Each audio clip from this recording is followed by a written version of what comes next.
Olá, amigos e amigas de São José do Rio Preto. Estamos começando mais um programa Saúde e Companhia. Este programa é apresentado por mim, Renato Silva, professor da Faculdade de Medicina e chefe da Unidade de Transplante de Fígado do Hospital de Base. E pelo professor Domingo Marculino Braille. O professor Braille é nosso pró-reitor de pós-graduação, professor emérito da Unicamp e da FAMERP. E este programa chama-se Saúde e Companhia porque nós sempre temos aqui na bancada alguém para passar conhecimentos para a população de Rio Preto com a visão de saúde e a visão do dia a dia de nossa cidade. Hoje nós temos aqui o prazer de receber Marival Correia, que é um jornalista com uma vasta experiência, formou na Unimep, trabalhou aqui no Diário da Região, tem uma experiência muito grande, participou de eventos extremamente importantes. Podemos aqui lembrar do nosso primeiro transplante intervivos, do qual ele cobriu este ato. Foi um procedimento que nós iniciamos na nossa instituição e pouco tempo depois nós abandonamos o transplante intervivos, nós não fazemos mais transplantes intervivos. Mas vai um prazer enorme recebê-lo aqui e gostaria de perguntar a você, desse período que você vive em Rio Preto, qual é a visão que você tem da saúde de Rio Preto? Bom, primeiramente quero agradecer pelo convite. Para mim é uma honra imensa estar ao lado de dois doutores, dois médicos, os quais eu respeito profundamente pelo histórico, pela capacidade e por tudo aquilo que representam, não só por si próprio, mas também por suas origens e por toda a equipe que eu sei que também integra e que faz parte dos seus quadros. Com relação à nossa saúde, eu acho que a gente, enquanto jornalista, às vezes tende um pouco a querer, às vezes, buscar muito o negativo de maneira geral, né? Focar, às vezes, só naquilo que é ruim, alguma coisa que, infelizmente, não deu certo, ou que a população, por algum motivo, acaba se queixando, algum atendimento. Mas eu gostaria de ficar, na verdade, com aquilo que é de positivo. Eu acho que, nesse sentido, a gente tem muito, na verdade, a celebrar em São José do Rio Preto em relação à saúde e, particularmente, eu diria, em relação à saúde pública, que nós temos, principalmente graças ao Hospital de Base e à equipe, a sua equipe, que realiza um trabalho maravilhoso já há tantos anos, né? Honra, acredito, desde quando se iniciou lá atrás os princípios que nortearam a fundação do Hospital de Base e até hoje. Em seus quadros, conta com médicos, com equipes que realizam trabalhos maravilhosos. O senhor mencionou, por exemplo, em relação ao transplante, o primeiro transplante intervivos, uma cirurgia de transplante de fígado, mas eu não precisaria nem falar o quanto que o Dr. Braille e tantas pessoas que passaram por ele, que de alguma forma ele iniciou, que também realizaram trabalhos incríveis, e eu acho que é isso que a gente deve de fato enfatizar. Não ficar nos lados, eu não digo que a gente deva mascarar de alguma maneira, porque é evidente que, como tantas coisas, infelizmente, que nós temos de negativo, e isso eu estou falando num plano macro, administrativo, e a saúde, infelizmente, uma dessas expressões, mas eu acho que a gente deve ficar e enaltecer o trabalho de tantas equipes médicas valorosas que realizaram tantos trabalhos importantes e continuam realizando através da formação de novas turmas, de novos alunos, realizando trabalhos hoje no Hospital de Base e na saúde pública de Rio Preto como um todo. Então acho que isso é que fica. Eu acho bom enfatizar sempre o nome do professor Braille, porque eu acho que foi o grande motor. Já usei várias vezes uma expressão que eu vou repetir aqui. Ele, para mim, foi um dos maiores prefeitos de Rio Preto sem nunca ter assumido a prefeitura. Isso por quê? Porque ele trouxe a saúde.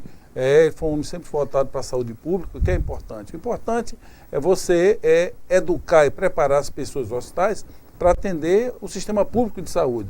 E isso ele sempre teve um papel fundamental. Tem e terá na história da medicina de São José do Rio Preto. Então, isso é ver que quem tem amigo não morre pagão, né? Tem essa história, vamos deixar. É assim, eu tenho muito orgulho das pessoas que puderam vir para Rio Preto. O Renato foi um que veio para Rio Preto porque a gente estava aqui. Eu estava lá na Unicamp e foi lá que eu conheci o Renato. Ele acabou vindo aqui pegar um órgão e aí o órgão pegou ele. Sem sombra de dúvida. Você vê que coisa interessante. Marival, hoje aconteceu, fugindo um pouco de Rio Preto, mas em relação ao país, né, que nós estamos vivendo, aconteceu um fato muito desagradável lá no norte do país. Houve a invasão de uma fazenda e mataram 20 ou 30 animais de alta estirpe genética. E eu te pergunto uma pergunta assim, que não tive oportunidade de fazer para ninguém. Já passaram vários jornalistas, mas eu vou te perguntar, Marival, porque eu tenho muita confiança em você. Sim. O que está representando no momento, né, Renato, a imprensa diante desse quadro que nós temos no Brasil? Eu tenho dito assim, o Brasil está doente e eu não sei qual que é o remédio, se o remédio vai ter que ser muito forte. Fico com esse medo aí. Porque quando a gente pega uma doença grave, aí o medicamento, ou a cirurgia, etc., não é simples. E fico com essa impressão, Marival e Renato, fico com a impressão que, não sei, coisa assim, não está bem.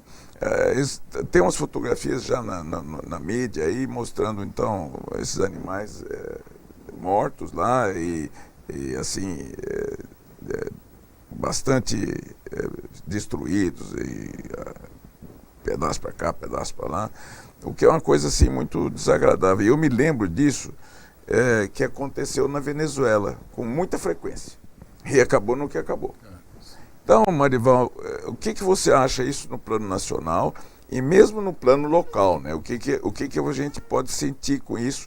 O que a mídia, não só a mídia agora jornalística, a mídia das revistas, mas a mídia interpessoas que existe agora. Você viveu isso? O que você sente? Eu acho que é uma coisa importante para transmitir para o nosso telespectador. Sim, sem dúvida. Eu acho que a mídia, ela tem sim um papel de extrema relevância na medida em que ela, principalmente, eu acho que eu poderia resumir dessa maneira, ela não deixa os fatos morrerem, esquecerem. Ainda hoje, um colega da TV Bandeirante, o Boechat, advertiu, inclusive, a imprensa de maneira geral, porque, óbvio, ele acompanha os noticiários dia a dia, e ele advertiu principalmente os grandes jornais que, de uma hora para outra, parece que, em relação ao desastre de Mariana, de uma hora para outra, deixaram de destacar em suas capas aquele desastre. E ele, no programa de rádio hoje, ele alertou. Ele disse, olha, eu não sei o que está acontecendo, mas depois de 25 dias, diante de uma tragédia que a gente ainda desconhece a dimensão, a imprensa jamais poderia deixar de dar ênfase, de destacar nas suas primeiras páginas um desastre daquelas dimensões. E aí é muito preocupante. Com a sua experiência, o que você acha disso aí? Deixou de ser interessante? Houve outros interesses? A política está mais importante? O que você acha? Muita prisão, etc? Doutor, a imprensa, de uma certa maneira, ela é muito volátil, né? A gente sabe que, fazendo aqui um papel, vamos dizer, de meia-culpa, a gente às vezes acaba tendendo, a gente que eu digo, a imprensa de maneira geral, raciocina muito em cima também, vamos dizer a verdade, em cima do que é o Ibope, do que é a audiência. Então, enquanto aquele fato, de alguma maneira, está gerando algum dividendo, está gerando alguma audiência, todos os canais, a mídia de maneira geral, está em cima.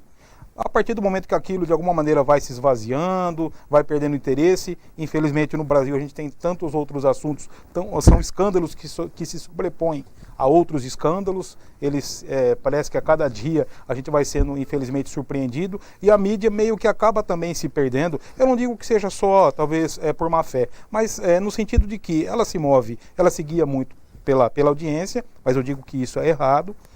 E aí, infelizmente, alguns fatos, de uma hora para outra, de fato, acabam perdendo o seu interesse. Mas não deve ser assim. Por isso que eu falo em meia-culpa. A gente acaba meio que se perdendo nesse caminho. Eu acho que tem muitos fatos relevantes que deveriam estar pautados cotidianamente e não poderiam jamais deixar de ser destacados e debatidos. Marival, nós vamos fazer um pequeno intervalo, vamos voltar rapidamente, por favor, não mude de canal.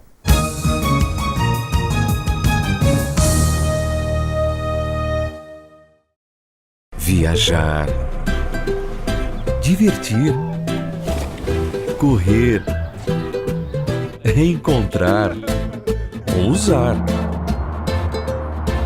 Aonde você for, viva o melhor da vida com a tranquilidade e proteção da Unimed Rio Preto. Aproveite condições especiais e faça seu plano Uniflex com descontos para a família. Aonde você for, vá com a Unimed Rio Preto.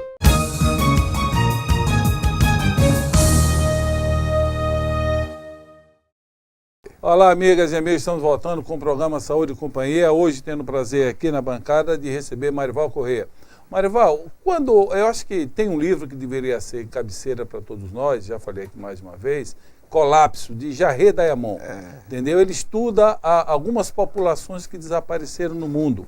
Eu lembro bem que ele tem um capítulo que ele fala da mineração em Montana. Quantos anos, quanto prejuízo os Estados Unidos teve com essa agressão da mineração. E nós temos aqui um desastre muito... eu falava aqui há pouco, quando eu vejo aquela imagem daquela lama descendo através de Minas, Espírito Santo entrando no mar, eu só imagino uma coisa, um sangue sendo derramado. Aquilo é praticamente irrecuperável, nós não vamos recuperar. Isso tem uma implicação muito grande, porque imagina o seguinte, o dinheiro que nós temos para a saúde, que é pouco, nós precisaríamos mais, nós temos uma emergência vital, e de repente as pessoas não têm água para beber. Imaginem, não tem água para beber. Como é que você vê esse desastre, essa recuperação, Mário? Olha, primeiro eu preciso se dizer o quanto que o governo falhou em termos de fiscalização. A presidente só foi uma semana depois visitar. A presidente só foi uma semana depois e só ontem, na abertura da cúpula de Paris, no COP25, é que ela... evidentemente premida ali, né, porque estava na frente de outros líderes mundiais e obviamente alguém deve ter cutucado, foi obrigado a responder de maneira mais enfática, chamando... se tornou uma notícia internacional, Sim. Não é uma coisa simples. Exato. Não é todo dia que acontece isso no mundo, né? Então, voltando com relação ao desastre, eu acho que primeiro é preciso, fala-se e deve-se mesmo cobrar muito da empresa, tanto da Vale quanto das suas associadas, a própria australiana, a BHP.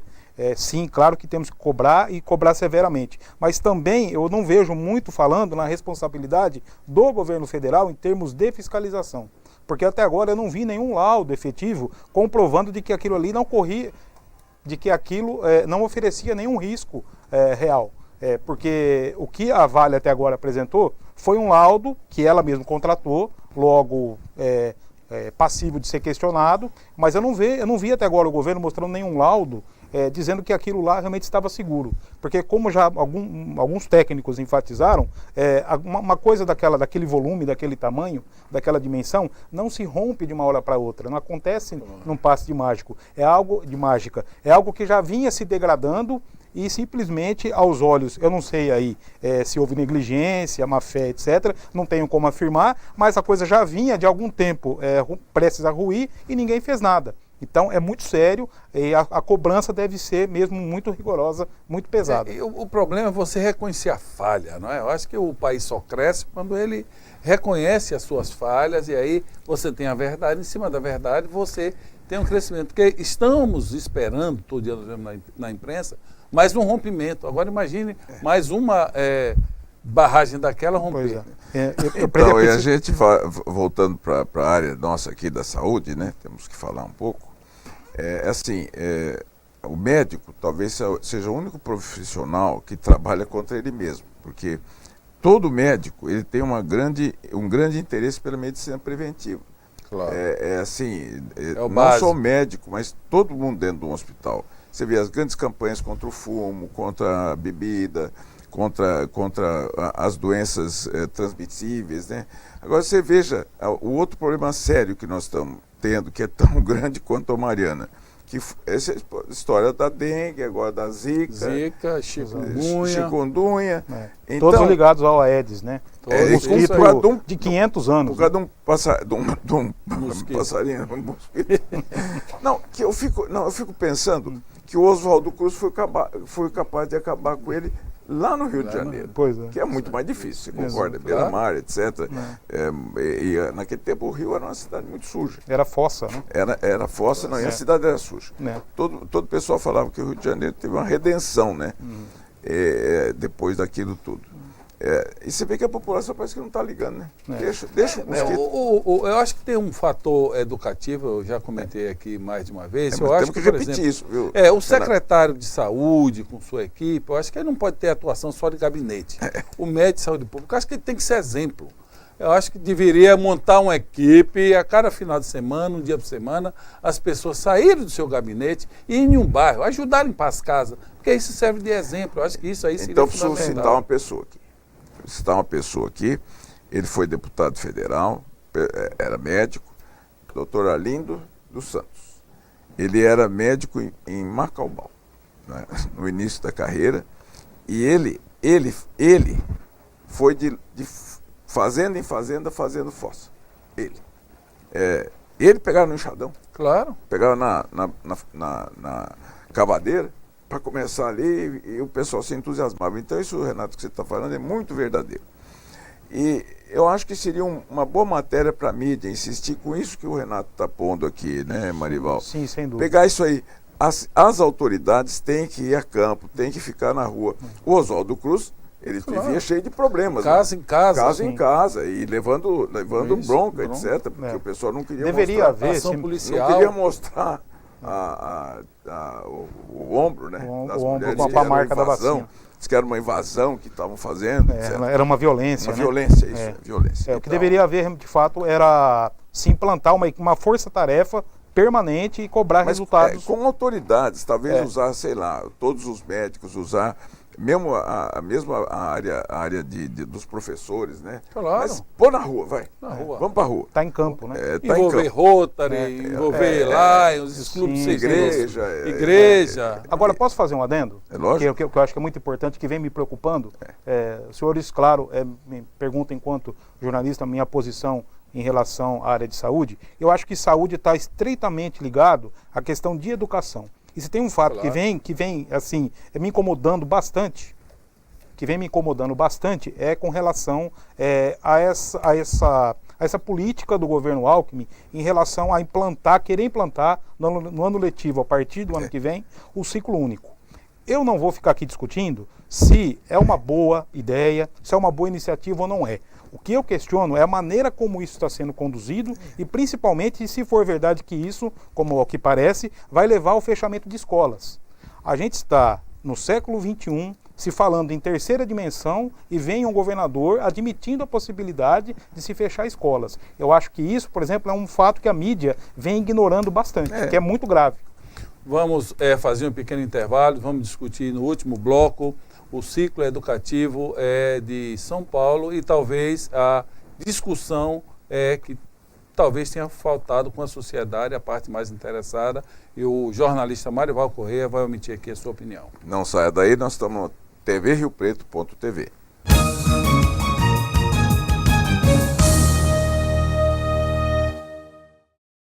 Viajar, divertir, correr, reencontrar, ousar.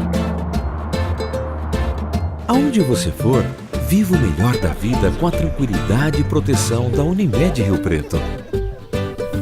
Aproveite condições especiais e faça seu plano Uniflex com descontos para a família. Aonde você for, vá com a Unimed Rio Preto.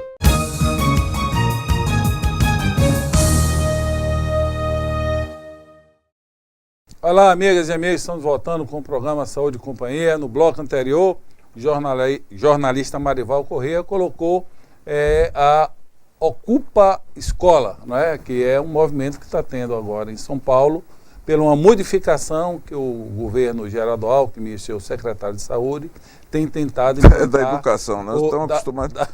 Da educação, educação é saúde. Educação é Por saúde. favor, Marival. Sim, o movimento Ocupa Escola, na verdade, já é uma reação popular a essa, como eu posso dizer, essa iniciativa desastrosa do governo, pelo menos na sua maneira de conduzir a questão, que é a tentativa de se implantar, a partir do próximo ano letivo, o tal do ciclo único, que nada mais é do que separar, vamos dizer assim, os maiores dos menores. Então, quem é do ensino fundamental vai em uma determinada escola e quem é do ensino médio, na minha época era o primeiro colegial, segundo colegial, em outra escola.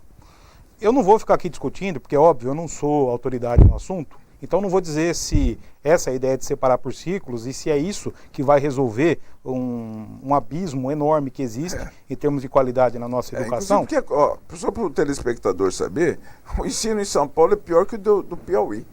Esse é que é dureza, é pior que o pior que da cidade de Fortaleza, por exemplo, é pior que de Teresina, mas muito pior, não é um pouco pior, é Sim. muito pior no estado de São Paulo, Exato. o que não era para acontecer, porque recurso econômico existe, o pessoal aqui se trabalha, etc., tem fertilidade, tem antiguidade do estado, não é para acontecer uma coisa dessas. O secretário de Educação tem dado esse depoimento, né? Ele tem tentado até mexer nessa estrutura, segundo ele, para melhorar o nível de... Que é muito ruim. Mas a discussão é só o modus operandi. Sim. Bem, nós estamos... a questão da educação é fundamental, porque a educação é que faz com que a gente transite no mundo, faz com que a gente olhe mais para nós e para a comunidade. E nós estamos vivendo agora esse problema dessas enchentes e essa onda de microcefalia, professor Braille, no Brasil, não é? Será que nós poderíamos ter evitado essa... Então, eu acho que agora, não sei, Renato, eu acho que tem um pouco de exagero. Agora deve admitir a cabeça de todo mundo. Não vinha Talvez esquecendo Mariana e indo para a microcefalia. Então, mas não sei se todas essas crianças têm microcefalia. Já tem se discutido um pouco. A criança que nasce fora do termo, não tem dúvida, a cabeça é menor, né? E a gente vai ter que esperar anos aí, inclusive para provar realmente se tem relação direta com o Zika. Parece que tem, né? Foi encontrado manifestações do vírus no líquido amniótico, quer dizer, no líquido que banha a criança. Agora, toda virose pode causar, né? Citomegalovírus também. Citomegalovírus, PO12, mesmo os outros, todos os vírus, né? O vírus é um bicho bravo. Só assim, são coisas que talvez o telespectador não saiba, mas o vírus ele é um parasita que vai para dentro do núcleo da célula, que é onde realmente as coisas acontecem, né? Então, o vírus é sempre difícil lidar com o vírus. E é interessante como você vê, pouca coisa se sabe de vírus, né? Tivemos sorte que foi feita uma vacina para paralisia infantil, que acho que nem pegou para vocês, né? Mas para nós era muito, muito difícil, porque quando eu era estudante e logo depois de formado também, tinha muita criança no pulmão de aço. Porque não tinha respiradores, então era um tubo que punha a criança lá dentro e a cabeça ficava para fora, para respirar, né? E aí veio a vacina Salk primeiro, depois a Sabin, né? E isso, você veja, terminou com a doença. E não sei, veja que pobreza, a gente não conseguiu uma vacina para dengue, que tira um monte de gente do trabalho, para chikungunya e agora para essa zika. Então, malária. Malária, morre 1,5 milhão de pessoas por ano de malária. É um absurdo. São doenças negligenciadas, né? Agora posso aproveitar toda a experiência dos nobres doutores? Como que a gente não consegue, a gente que eu digo, claro, né? As políticas governamentais, a sociedade, não consegue eliminar, nós estamos falando de doenças tropicais, salvo engano, de terceiro mundo ou quarto mundo, não sei mais em que escala nós estamos, e não se consegue eliminar um mosquito que chegou aqui há 500 anos, pelo menos. Então. O que acontece? O que é possível fazer em termos de políticas sanitárias, políticas públicas, para se eliminar um mal como esse? Eu acho, não sei, acho que o Renato já começou a introduzir isso aí depende da população. Porque acho que os agentes têm que sair a campo. Mas eu acho que vocês lembram do tempo que tinha o pessoal que era da febre amarela. Eles andavam com aquela bandeirinha amarela, punham a bandeirinha na porta e em toda casa tinha um papelzinho lá que ele tinha que assinar todo mês. Exato. Então, tinha uma vigilância. E foi isso que acabou aqui na nossa região com a malária, porque nós tínhamos chagas de malária aqui, que Paulo de Faria, por exemplo, chegou a ser... A extosomose também diminuiu. A extosomose também diminuiu. Mas essas coisas recrudescem, né? Este é o nome. Recrudescimento de uma doença que já estava dominada. Isso é muito grave, porque isso é uma falta de todo mundo, hein? É falta de orientação do poder público, é falta de orientação da escola, é falta de orientação da imprensa, que às vezes fica navegando por outros caminhos, quando eu devia insistir todo dia naquilo lá, todo dia falar que, olha, depende de você, depende de você. A gente vê de vez em quando na televisão, no rádio, mas é muito pouco. Isso aí tinha que ser por exaustão. Eu lembro que Cacau, quando era secretário de saúde, ele tinha uma ação com os carreteiros, quem tinha charrete, e que fazia uma limpeza no bairro. Eu acho que isso é fundamental. Mas deixa eu te fazer uma pergunta aqui. Dentro do jornalismo, toda hora nós estamos vendo jornalista econômico, jornalista de saúde, enfim. Dentro da formação de vocês hoje, vocês têm essas especialidades? Algum jornalista sai, jornalista econômico, jornalista político, jornalismo de saúde? Na verdade, e com devido respeito, na verdade acho que tudo, em toda a profissão, se resume a uma questão, vocação. No caso do jornalismo, a faculdade, embora o diploma hoje está se voltando novamente a discutir, está em tramitação no Congresso para que ele seja obrigatório. Isso foi muito ruim. E eu digo que foi muito ruim o fato de não se exigir mais o diploma, não por uma questão mercadológica, mas é porque é necessário que se tenha pelo menos o básico, o fundamento. E quando você abre as porteiras, vamos dizer assim, você perde o que seriam os critérios. Mas respondendo de maneira objetiva, em relação às especialidades, vamos dizer assim, na verdade não há nada muito formal. O que existe, na verdade, é essa vocação e, naturalmente, os jornalistas, eles por si próprios, no seu dia a dia, eles vão se encaminhando para determinadas áreas e aqueles que são responsáveis, que são de fato profissionais, eles procuram, daí sim, dentro da sua área de atuação, procurar, no mínimo, fazer algum curso de especialização. Uma coisa muito importante que eu queria ressaltar nessa questão da formação do jornalista, eu sempre digo o seguinte: essa nova era tecnológica, eu não sou dos que pregam que ela é ruim. Eu acho que ela tem, na verdade, muito mais a contribuir, ela tem muito mais pontos positivos do que negativos, inclusive na área de medicina. Mas, por outro lado, em relação principalmente às chamadas mídias sociais, isso virou um inferno para o verdadeiro jornalismo. Porque todo mundo hoje, muitas vezes, se esconde atrás de um monitor, de um mouse, de um endereço fictício, e a partir dali começa a atacar a honra de quem quer que seja. Eu não gosto, por exemplo, do Dr. Braille por algum motivo. E começo a lançar calúnias, incitar calúnias contra o Dr. Renato Silva. Isso é muito perigoso.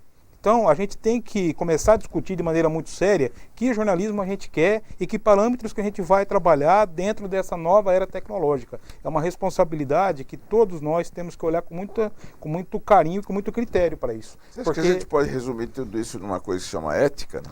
Ética. E aí ética é muito mais profundo, né? É muito mais complexo. Né? É complexo.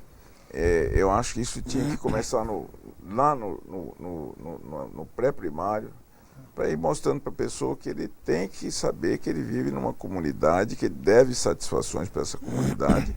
E é o que eu falo lá na faculdade sempre. Fique atento. Lembre-se que você está dentro de um conjunto. Você não é o conjunto, você está dentro do conjunto. É mais ou menos... É a sociedade que te contém. É como se você tivesse um macarrão dentro da sopa, né? Claro. A gente é assim, nós estamos envolvidos pela sociedade. Sim, isso não pode ser esquecido nunca. Sim, sem dúvida. Basicamente é seguir o conselho do filósofo Immanuel Kant. Se você não puder contar como determinado fato ou alguma coisa foi feita, se você não puder contar, não faça. Não faça. Mas agora nós estamos chegando no final do programa. Eu gostaria que você deixasse uma mensagem para o nosso telespectador, por favor. Quero reiterar que foi um prazer, uma honra participar do programa, estar ao lado dessas figuras notáveis, e quero basicamente pedir então para que a população se conscientize mais, pense mais sobre, principalmente se mobilize, né, bairro a bairro, na questão, por exemplo, do combate à dengue que nós estamos vivendo. Eu falo de dengue, mas estou falando de chikungunya, estou falando de zika, estou falando na verdade de saneamento básico, né, de prevenção, porque nós temos muito que atuar na área da prevenção. Então é isso, então que todos se conscientizem e façam a sua parte. Cada um fazendo a sua parte, as coisas tendem a melhorar. Vamos criar um movimento aqui, saúde no bairro, movimento no bairro. Vamos criar esse movimento aqui, professor Braille. Paz e saúde a todos. Por favor, professor Braille. Não, vou deixar uma mensagem aqui. Quando você não pode mudar os fatos, mude você. Eu acho que nós estamos acontecendo isso aí. Não, todo mundo fica pensando, não, o país está ruim e deixa assim. Não, não é verdade. Nós podemos, nós sabemos o que fazer. Você, telespectador, você sabe o que é para fazer. a gente acabar com essa epidemia. E acho que essa ideia é muito boa, Renato. Vamos torcer por isso aí. Vamos fazer um movimento aqui, né, nesse programa, a gente vai insistir nesse ponto. Isso. É verdade? Vamos, quem sabe esse programa começa a visitar os bairros. Não é? Quem sabe, Seria uma então. boa atuação. Vamos lá, pegamos uma Isso aí. câmera e vamos ver o que está acontecendo em cada bairro. Paz e saúde a todos, até a próxima semana. Paz e saúde.